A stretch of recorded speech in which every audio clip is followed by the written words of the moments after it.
Hi, everyone, and welcome to First Wednesday. You can see I'm already having trouble with my notes here sticking up on my page, so I'll just hold it. I'm Rick Ganelli. I am the Director of Music Administration Outreach, and my partner, Gary Markham, the Grand Poobah, who is the Executive Director of the Music Administration Collaborative. And we're really excited to have a great presentation for you here tonight. Our own Dr. Tim will be interviewing Mr. Robert Floyd, who is the Executive Director of the Texas Music Educators Association. I've known Bob for 30 years, and he is a huge advocate for fine arts, not just music, but fine arts in general for the programs in Texas. A couple of weeks ago, he did a presentation that Tim and I happened to watch, and Tim and I got together and we thought, this would be good for everybody to see. There are things that Bob will talk to you about that you can do in your home state and your own communities that I think would be very, very beneficial for you to know. You have to know this man is so well connected at the state level. He rubs elbows with legislators and policymakers. And I can remember distinctly the year that I was the president of the Texas Music Administrators Group. We were meeting in Austin at a hotel. It was late at night. It was about 10 o'clock.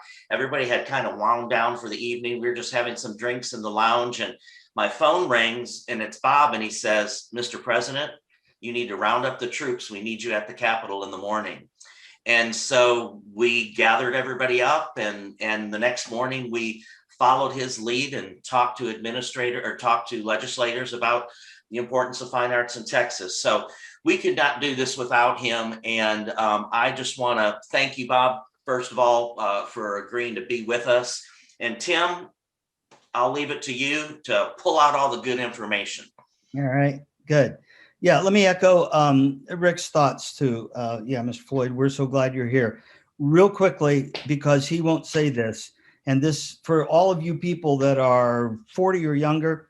A few years ago, Bobby Floyd and I were having dinner, and afterwards we jumped in his car and he turns on the sound system, and I'm like, God, what college band is that? Or is that the Marine band? He goes, that's my high school band. I'm like, no, come on, really, who is it? He goes, no, it's my high school band. So I think a lot of people don't know that he's a premier band director too. And wow. In fact, I think I asked you for a copy of that because I was going to share it with my college kids going, you see what is possible? And I know we're going to get a lot of reinforcement about how important relationships are. And the truth is that we're here tonight because of great friendships all the way around. So, Mr. Floyd, would you please tell us what is going on in Austin, Texas? Well, snow's finally melted and we finally have electricity and water, and maybe by tomorrow I will have hot water. So, but now the sun's shining and it's 72 degrees. So that's Texas for you. Well, good news or bad news, however you want to take it, but our legislature is in town and they meet 140 days every other year, whether they need to or not. And usually our thoughts are they don't need to, because many times when they come to town, there are challenges, of course. We all know how that is in our respective states, but it is a challenging time right now, as it always is. I will say that I'm the luckiest guy on the planet, because in the role that I play at TMEA, the leaderships that's preceded me, I get a lot of compliments from guys like Tim and Rick, and it's always overstated. But I will say the success that we've had in Texas really started way before me in terms of the role that we play in the political arena. And all the way back to 1978 in Texas, our leadership at TMEA decided if you really want to be successful in serving your students in your local communities and districts and campuses, that you had to be protected in state law and in state board of education rule. And again, that happened before I came. but it's been a path that served us well. We've right now are protected better in law and rule than we ever have been, and I went all the way from K all the way up through 12th grade. But there are always challenges, as we all know, and you can't ever assume that we're good. Nothing's going to happen to us. No politician is even considers going after fine arts and purposely, but that's political suicide. But they know that, and we know that we can get caught in the backwash of some other meaningful legislation. We may talk about that a little bit as we move forward. But at any rate, we're set for a session that's could be real challenging. There have already been bills filed that could minimize students' opportunities to be a part of our music programs. And so we're gearing up for that. And so we'll see where it leads us. And in a few minutes, I'll talk to you about our new campaign, we're calling it. You actually have lobbyists for the arts, right, that are at the Capitol all the time, yes? We do. When I said I'm the luckiest guy on the planet, I'm fortunate to work for TMEA. I do have a full-time staff of 9 people. We're fortunate to have enough money to function. And yes, we do have 2 very part-time lobbyists that I work with, one of which I've worked with since 2005. And they are my partners at the Capitol, and all of us who play a role in telling our story and selling our message to the decision makers. So it is true. You once said to me when you were talking about, and I know it's different in Texas, and we're going to talk about that a little bit too. But you once said that you went in and you were talking to one of the senators and so forth, and you said it was 95% chit chat and 5% business. Yeah, exactly. Because it's just like everything else we do. It's about the relationships build. It's not rocket science, is it? And that's the most important thing. And I've been so fortunate. I've been at TMEA a lot of years, 28, and I have had the opportunity then to build relationships at the Capitol. There are always frustrations, of course, in any political structure in any state, that the turnover can be very substantive. And for example, I think the statistic, we have 150 members of the House of Representatives. We have 31 senators, and of those 150 representatives, I think 110 of them, this will be their 3rd session or less. Wow. So it's that continual education, telling your story, building the relationships that ultimately pay off, hopefully in the end. And Texas is different.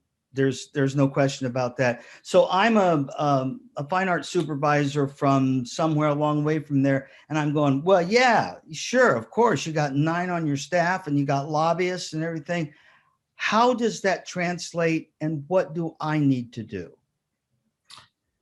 That's a great and a loaded question. How much time do I have? There you go.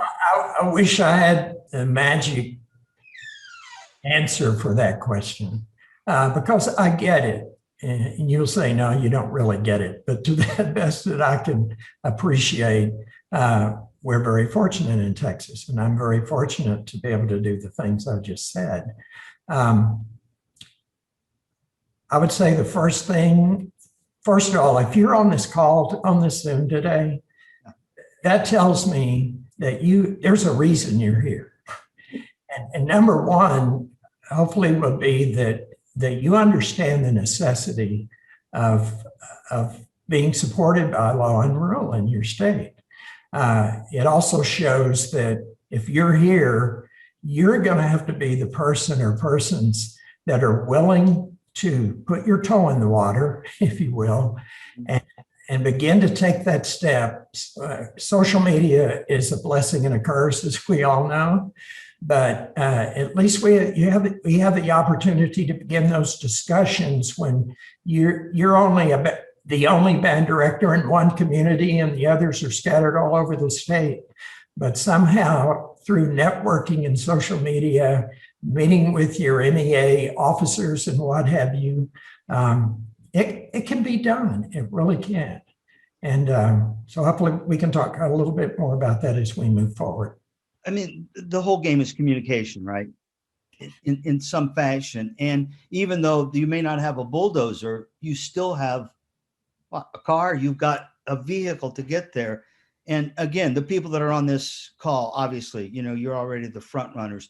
So there's a way to make the adaptation from Texas to we're doing it over here. Yes? I think there is, Tim. And again, the more communication as you can do, and the more people you can get engaged and help them understand that importance, then I think there are things you can do. And certainly social media can play a role in that. But I don't think, for example, that you have to have lobbyists to I will tell you one of the things that I think when you say, we don't even have a full-time executive director for our state association. You can't expect him or her to be able to do those things. And that's when you really have to be creative, though, and reach out. And I think an untapped resource out there are retired members who have a passion still for music education, who still have certainly skill set and technology savvy enough. One of the things that's really changed through the years, one of the first workshops I ever went to when I came to TMEA was how to lobby. And I'll always remember, it stuck with me forever, and that legislation is decided by those who show up. And I'll tell you that 25 years ago, that was the way it was. But what's different now is I think we can also say, or get involved, because technology, and I would say it's in every state. Right. You don't have to be at the Capitol at 1 a.m. I testified one time at 1:30 a.m. I've spent a lot of hours in the Capitol, but everything that goes on in your state capitol now, or even state board of education, that can impact you, you have that resource sitting right in front of you on your computer screen. And I wouldn't even go into, every hearing is recorded. The 8,000 bills are there in Texas. There'll be 8,000 bills filed. You can go in and say, okay, here's 100 categories of education bills. Here are the ones I want to track, because these could be a problem for us, whether it's on curriculum or graduation or whatever it could be, or CTE, which we may talk about a little later, which is always a struggle here in Texas. And then just like so much of technology, you'll get reports, you'll get deemed, you'll know exactly when there are 48 steps to pass a bill, and you'll get a report every step of the way, a text, an email. So I say all that to say you can monitor so much better now. If you have people that can devote some time to that, I'm telling you, really smart kids that might have interest in politics in your programs could even help with that. But there are ways that it can be done. And one thing you'll learn, let me say one more thing, Tim, and you've got more friends in your state house than you think you do. We'll come back to that in a minute.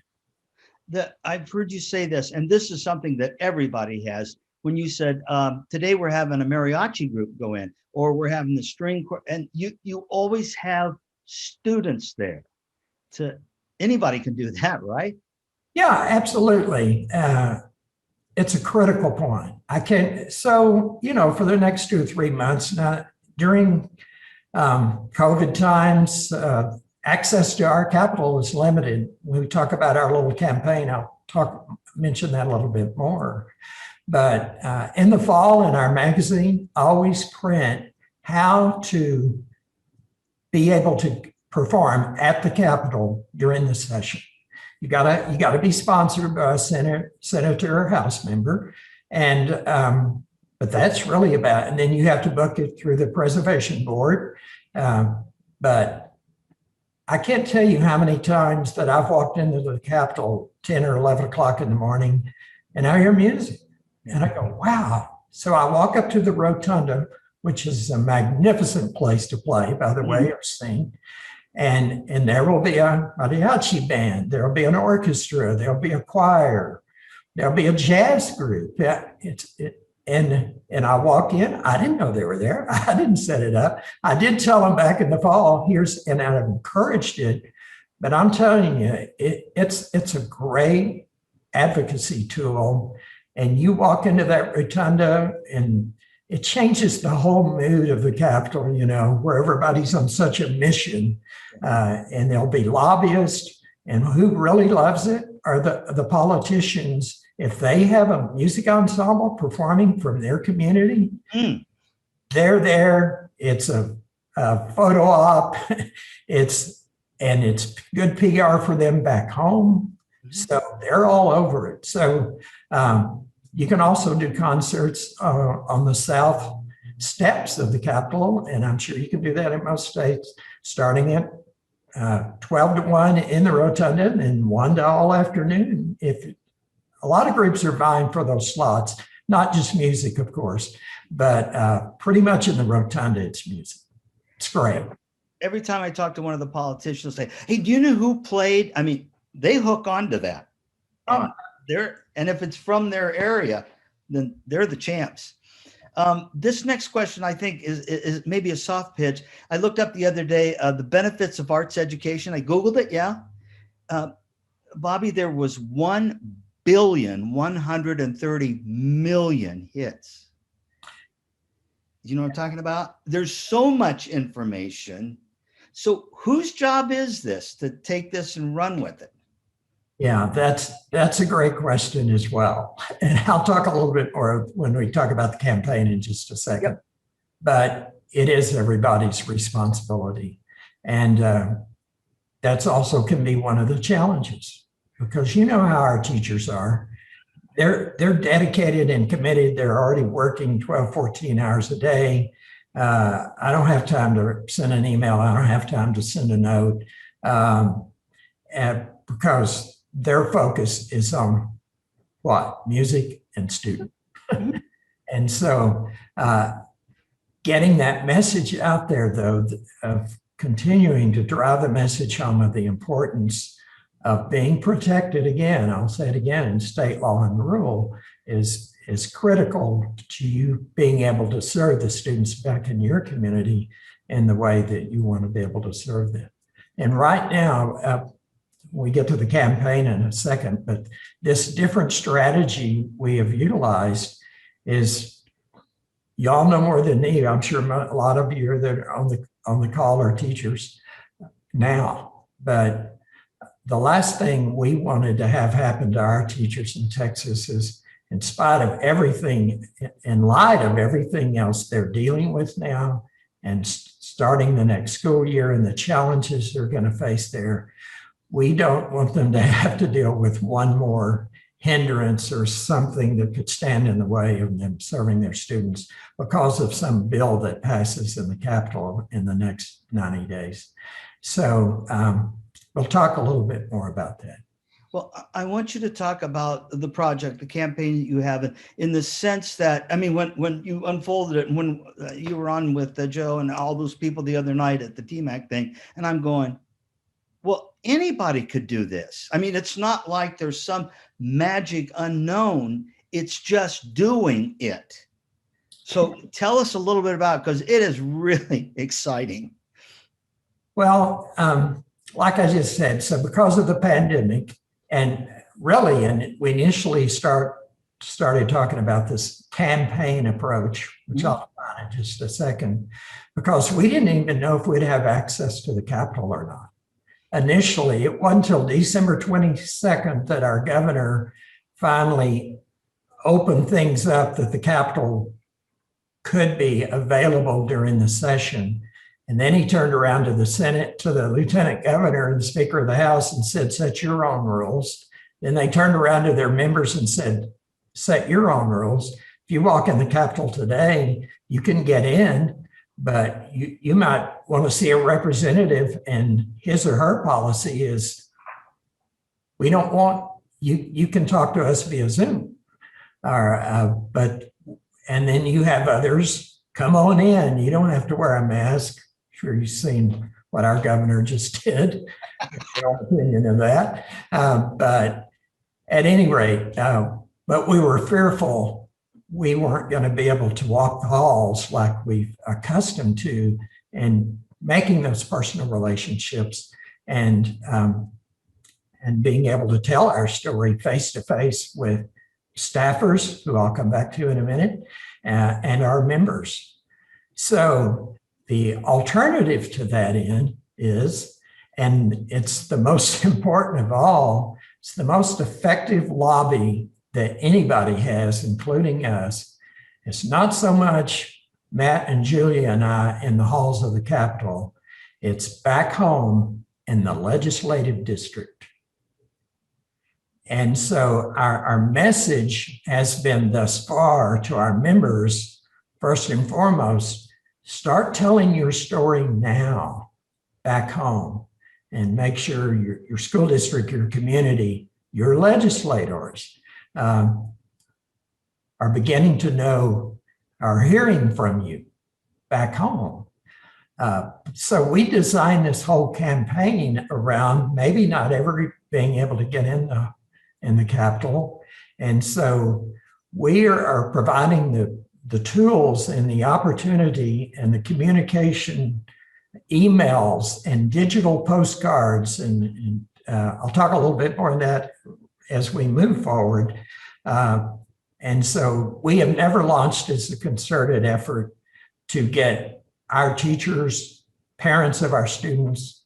There's 1.9 million students in a fine arts classroom in Texas this past year. It's not that much, sadly, right now because of the COVID, but, and that's grades 6 through 12. That's secondary school.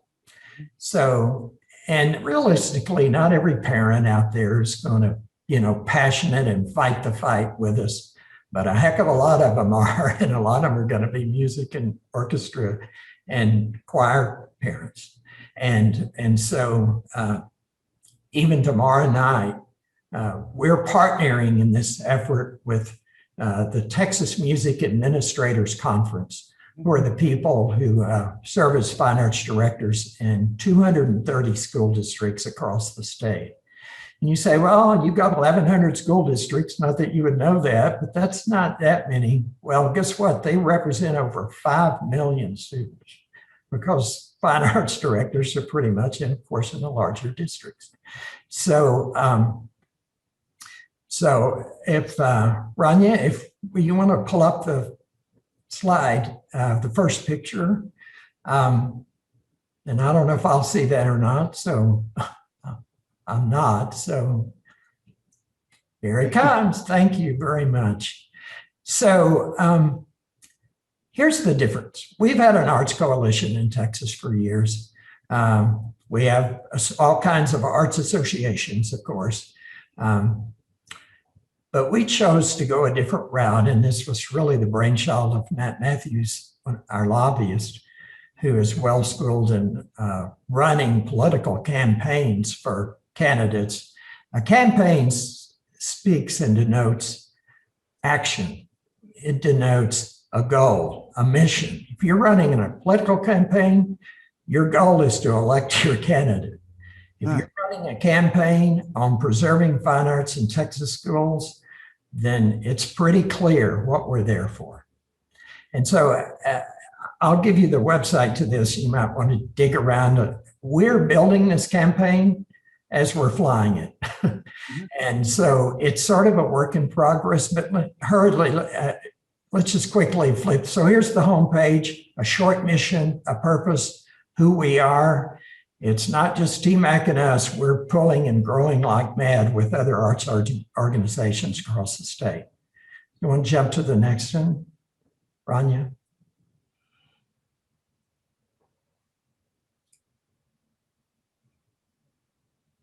our goal first was to tell our story. Our second goal right now is to build our database. I'd love it if by next week we could have 10,000 in the database. We're not there yet. Tomorrow night, TMAC, the Fine Arts Administrators, are hosting a Zoom, short, but they have promoted, they are on fire for this project. We're so thankful for them. And they're hosting a Zoom of Booster Club presidents across the state. And they have gotten that word out. I mean, we didn't have no idea how many are going to show up, but I think it's going to be a lot. Mm-hmm. They're going to be the next key to really let this thing explode. Right now, it's mostly teachers. And again, we've partnered with music, art, theater, and dance organizations in the state. This is just an example. It's a press release when we announced the site and what we're going to do. It went out to 700 media outlets across radio, television, every newspaper in every small town, all the way up to Dallas and Houston and all points beyond. The next one. This will just sort of give you a taste of this. And let me give you the website while I'm looking at TXARTS Ed. texartsed.org. So you can dig around it. This past week, we already partnered with a member of the House of Representatives who has filed a bill to do a task force study to move fine arts up into what we call in Texas the foundation curriculum, math, science, English, and social studies. We've debated this. We have filed one bill one time. But we've learned a lot. Lots of times you file bills, you're not going to necessarily pass it, but it gets you the opportunity to tell your story one more time in front of a committee, in front of the press. And this is a step that won't happen. We can pass this bill. I'm confident we can pass this bill. And then it's going to give us between now and the next session to pull a defined task force together to truly build our message about why we should be in the foundation curriculum. And then usually out of every task force that the legislature passes comes legislation the next session. So that's sort of a long-term goal, but it's already moving. He let us, Representative Busey's a huge arts guy, and gave us the opportunity to release it. I think it was Wednesday last week. One thing that becomes clear, I mean, and not to minimize this, but it's about votes for those people when it comes right down to it, yes? Well, it does. And again, while we're pulling up the next slide, our next step, we'll show you the slide. First of all, we're trying to do everything and make it so easy for anyone to join our effort. So this is what went out to every TMEA member last Wednesday. Register your support for fine arts education. All they had to do was click on the link, go online, send in their information. We can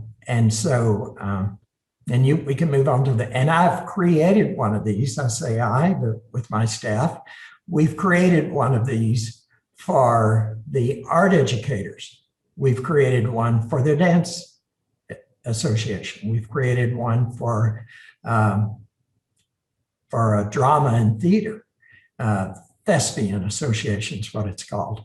And so, and then they can send it out under their president's name and not mine. It'll be gone. And I will tell you that we've carried all the arts, and it's another great point. Our forefathers in TMEA made the decision years ago, their strength in uniting the arts together. Mm-hmm. The Texas Education Code has 1,600 pages of law that govern public education in Texas. The word music, education, or music is not in it.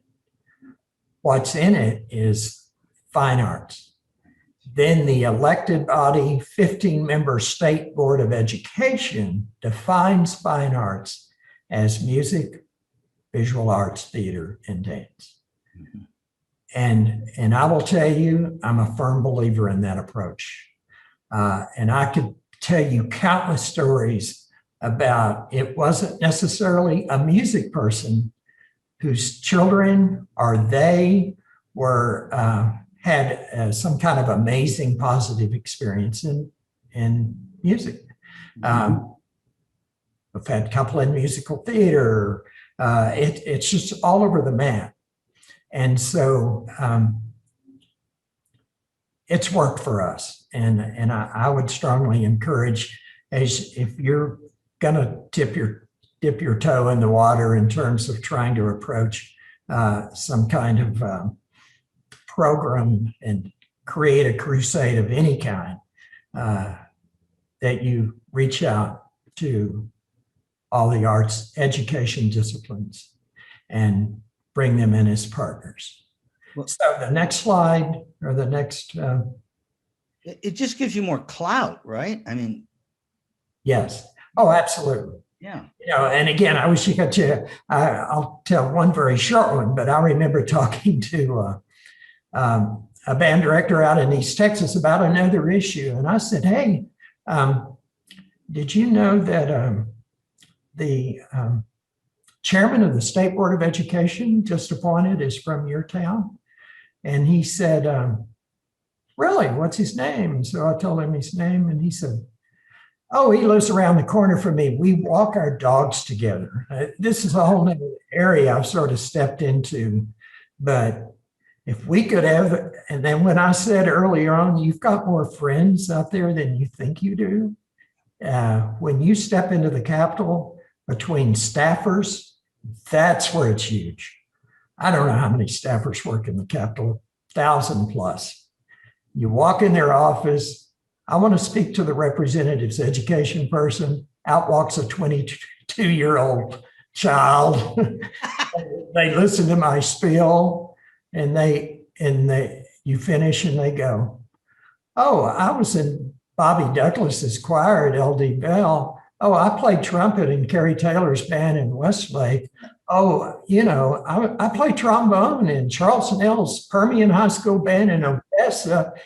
It goes on and on. But think about it. You know, these are bright young kids, and we serve every child in our music programs across this country. But those kids are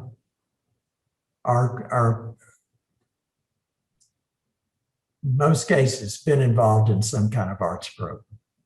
You know, I was in every theater production. I had that story from a senator, not a staffer.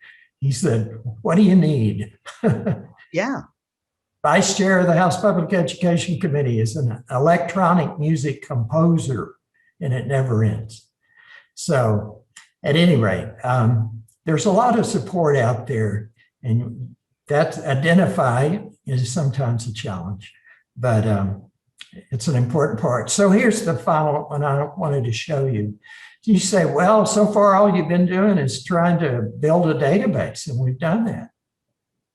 And we're still working on it. We're pushing like mad on it. Starting next week, now we're going to start our proactive approach.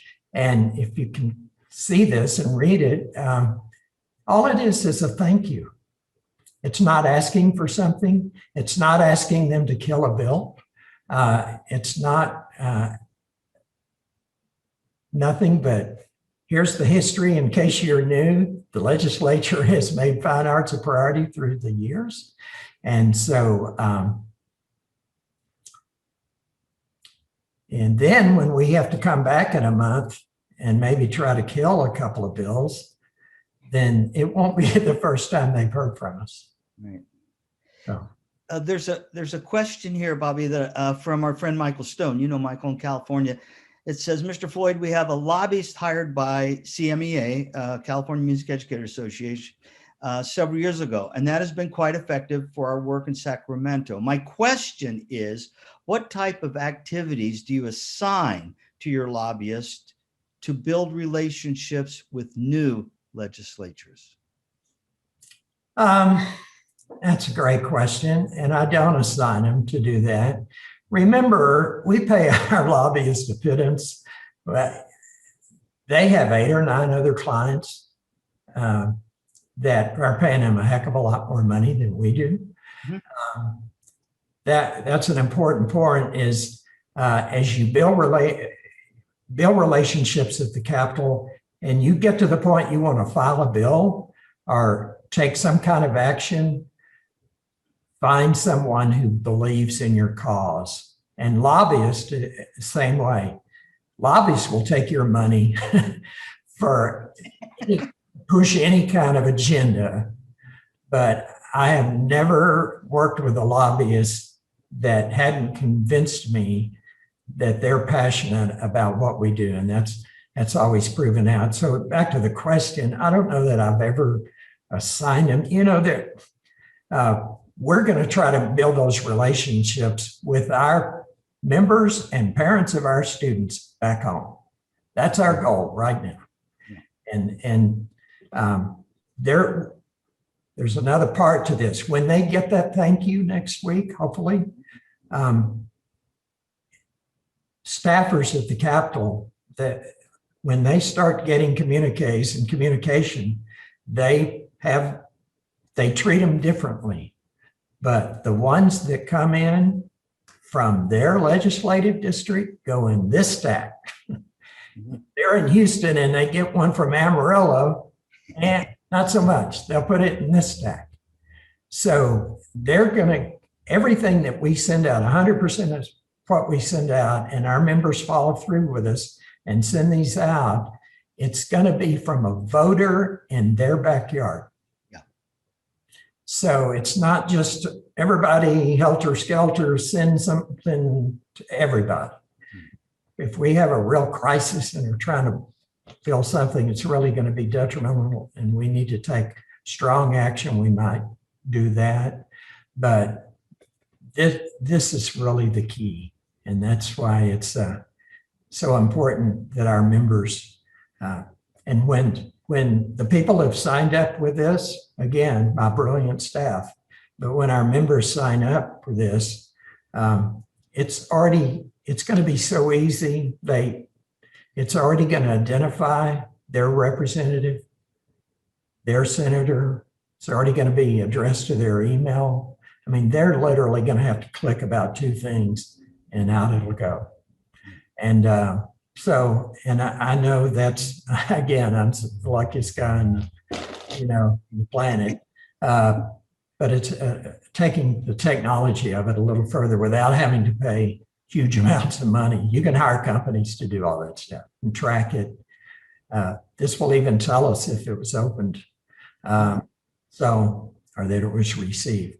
Yeah. So at any rate, so that's our approach on our campaign, and stay tuned. Again, I'm more excited about this than practically any advocacy effort we've made at the Capitol or lobbying effort in a long time. Right. Rick, and you can probably jump in here or somebody, everybody can access these, what's been on the screen. Yes, is that? Absolutely. Yeah, this is all being recorded and it'll be available. We'll talk about that. Before we do some housekeeping things though, Bobby, we did have one other question. Is there a differentiation with the elementary programs and the secondary programs? We have a disconnect in our district in arts education versus performing arts. Any suggestions on how to unite? Of course, that's a great question too. In so many of those decisions, Texas is such an independent state. Not only do we not want the feds messing with us, school districts want their own independence as well. Even we always laugh about the legislature. We believe in local control, except when we don't believe But, oh, by the way, here's 1,700 pages of law that you have to follow in your school district. But we believe in local control. You know how that works. But so decision, and all curriculum decisions are local decisions. So in terms of how you incorporate and how you align curriculum and all of those things, I was a band director for a lot of years, but I was too stupid as a young teacher, I think, to recognize what was happening in the elementary music classroom and how, oh, gosh, those kids came into my elementary band class and could read music. I wonder where they learned that. I'm a fan of elementary music programs. We do a ton of support. We've given more grant money to elementary teachers from TMEA. And music, art, and theater, standards-based, is required to be taught in grades K through 5 in Texas. And we pushed hard for that, and we're able to pass that. Grades 6 through 8, every student must take one standards-based fine arts course. Hopefully you get them into fine arts in 6th grade and you can keep them, of course. Every student who graduates from high school must earn 1 credit of a standards-based fine arts course.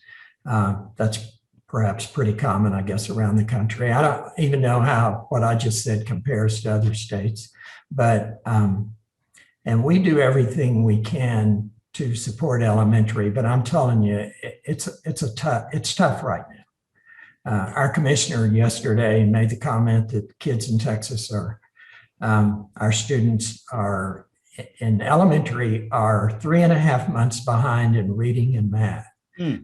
And we all know that there's going to be such a knee-jerk reaction, it's probably not the right term, about how are we going to make up for the loss in academic training and skills.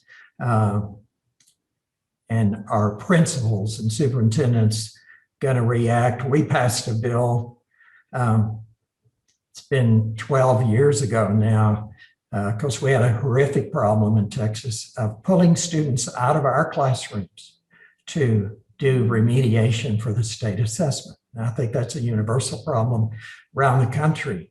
It's not foolproof, but it's something in law that's pretty strong to limit that. But and instructional minutes, that's a local decision in everything in Texas. So elementary's tough, and but that's why I have such an admiration and passion. But school districts, at least by law, there are always loopholes, but they can break the law if they choose to and abuse kids. We have put, for everybody that's listening, you can see the link that's up there that will get you access to all this. And I'm milking for time here because I really want this next one. Everything you've talked about comes back to there's got to be some elbow grease underneath this. And I know that sounds so silly, but just to think that somebody's going to fly over and put dust on it, that's not going to happen, right? Yeah, and that's the tough part, Tim. Again, I'm so fortunate. I've talked about some things. Yeah, we've got to have buy-in from everybody. And as I mentioned earlier, and I was the same way as a young teacher for sure. I didn't recognize and I hear it now. Well, that's Floyd's job. He'll take care of the Capitol. Yeah, right. That's why we somehow have to pull our teachers together and our members together and our parents together, and stay tuned on this. Not that this is some kind of amazing new strategy for what we're doing now, but again, we're trying to just take it to another level that we never have, and we're being able to do that because we have TMAC on the team with us, and then think how many teachers they have, and I'm telling you, they're on fire, and I appreciate them so much because not just our teachers, more importantly, our students are going to benefit from this. Yeah. But we've got a couple of tough bills coming. One of which I mentioned earlier, career and technical education.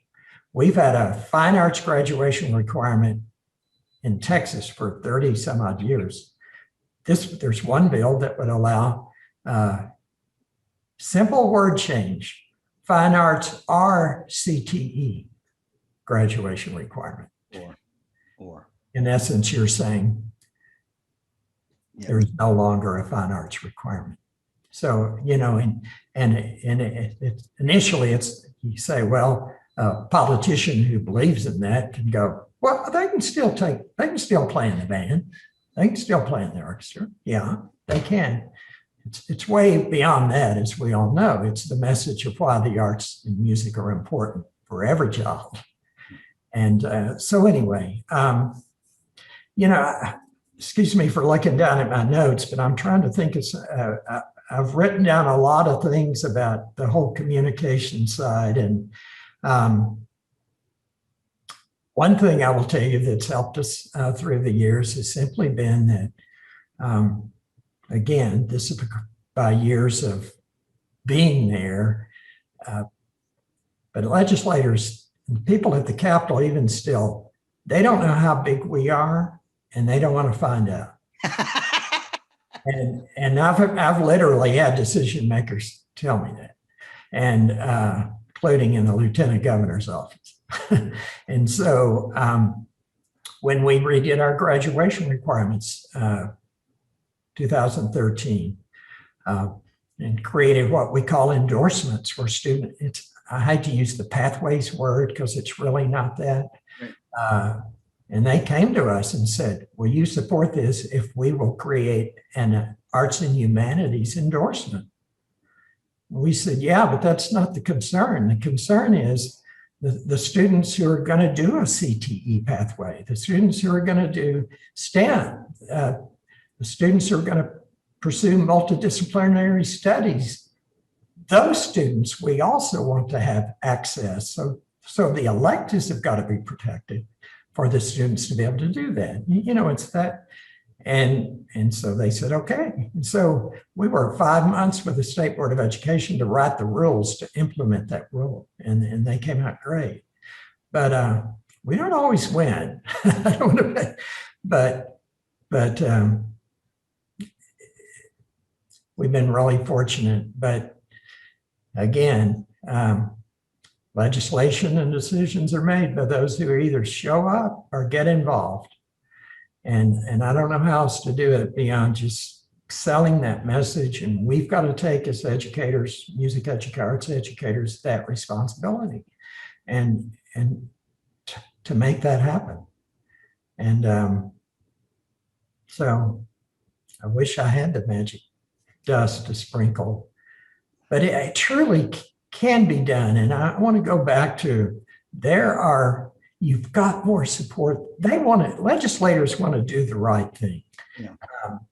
Yeah. Excuse me for flipping the page here, but legislators are just like, they work, just a few notes I've written. I was very intimidated at the Capitol my first 2 or 3 sessions. But they work for us. Don't be intimidated by them. They're real people too. They're your neighbor.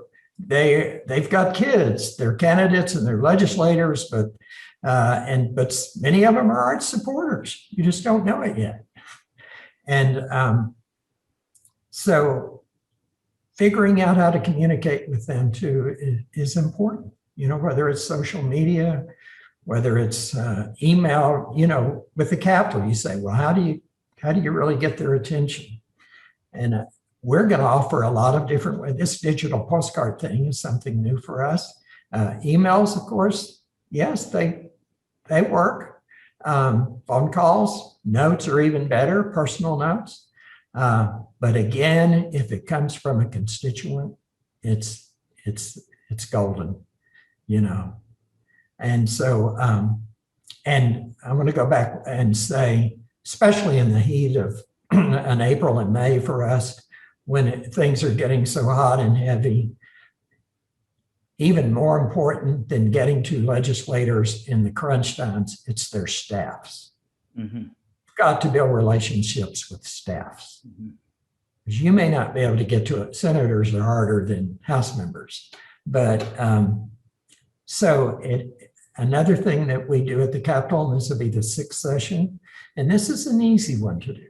I say easy, but we've created what we call an arts education caucus.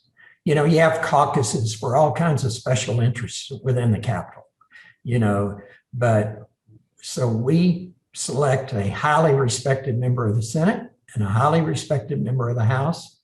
The last 2 sessions, the chair of the House Public Education Committee chaired the Arts Education Caucus. So, and then we don't ask them to do anything. We create a really beautiful front and back document that goes out to all 150 House members and Senate 31 senators, just asking them to sign up. It's distributed through the Capitol. They tear off the bottom, it's perforated. They turn it into their chair in the Senate or the House. And then we use that also as a tool to share advocacy materials. So that co-chair can circulate materials under their address in the Capitol free, in the Capitol mail system. And so again, it's just another way to tell our story. So persistence alone is omnipotent. Yes. You just don't, you give up giving up. Yeah. Yeah. You don't give up. And as you know, 8,000 bills are filed this session. Maybe 1,500 of them will make it all the way through. But a bill dying that you think would be detrimental to students being a part of our programs throughout, let's say, high school, that's not the end of it. Because you've got to be relentless, because when a bill dies, and we do it too, if you have a bill that didn't make it, then you start finding another vehicle and you try to amend it onto somebody else's bill. It's crazy in a sick kind of way. It's sort of fun, but it's crazy how it can work. Or the parliamentarian has to say, no, it's not germane. And then you have to go to the chair, the author of the bill, and bills that filed in the Senate and the House, it's not just enough to push them through the Senate and push them through the House. They have to, they have to flip across the aisle. And that's why it takes right at 50 steps, and any one step would kill the bill. I mean, that's a whole nother discussion I didn't mean to get into, because I know listeners on the call, they're just trying to figure out how to get started, and I get that. But there's a lot to, they always compare it to passing legislations like making sausage. It's probably just as ugly sometimes. But again, you've got friends there. You just start and see. I always get frustrated because I would reach out to our friends, or our members, excuse me. I'd reach out to our members and say, hey, let me know. You think about 150, I mean, Texas is a big state, 150 representatives out there, but I don't know, 600,000 or 700,000 music students out there in secondary school. The relationships are there. They really are. Oh yeah, he's in my Sunday school class. Oh yeah, our kids are on the same soccer team. Oh, my daughter's in choir with his son, and it's deep. I'm just telling you, and figuring out ways to utilize. And a lot of that's, I'm talking music here, but it's attributable to the amazing programs we've had in this state for so many years that has touched so many kids' lives.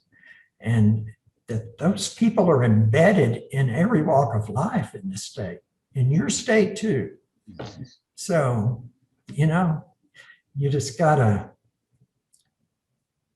get out there and give it your best shot. We all know, and I know we're out of time, the greatest advocacy tool we have, though, setting state policy aside, is y'all all know this, but a program back home, a program that's valued by students, by parents, by your administration, by your school board, maybe most importantly, by your community.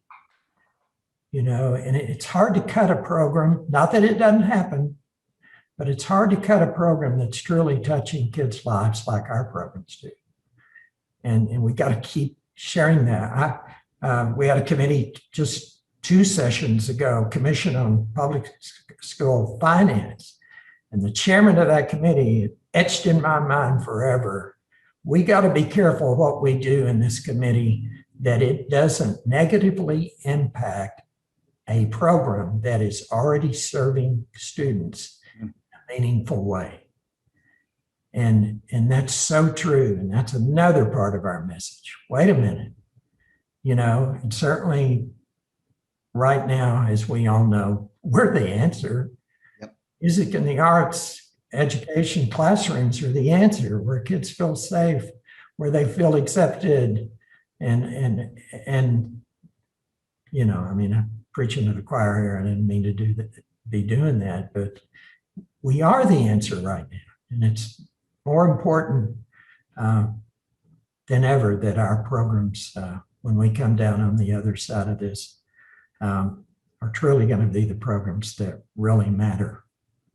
As we all say, maybe not too many kids have been missing their math teacher, but they miss their music educator. I can say that about math because I have a math degree, but it's true, isn't it?